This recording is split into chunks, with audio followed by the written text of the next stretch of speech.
This summit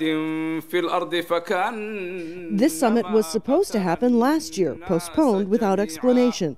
But the Obama administration says the attacks in Canada, Australia, Paris, and Copenhagen gave the issue new urgency. As U.S. President Barack Obama took the stage, he went to great lengths to ensure the Muslim leaders in the room that his fight was not with their religion. We are not at war with Islam. We are at war with people who have perverted Islam.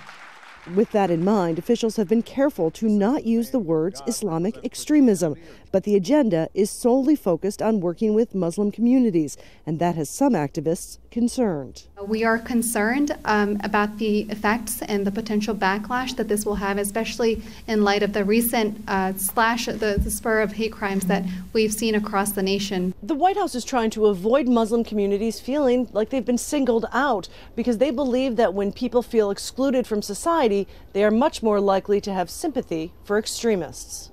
But the aggressive government and police surveillance of Muslim communities in the years after the 9/11 attacks has strained the relationship, a fact openly admitted here.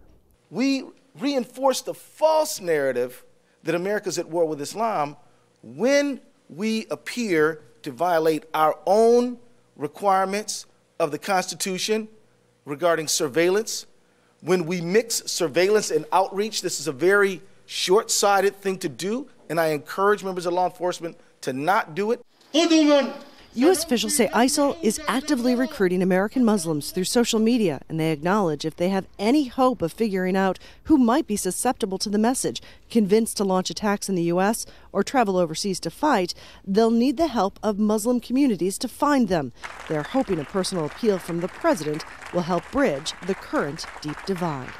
Culhane, Al Jazeera, Washington.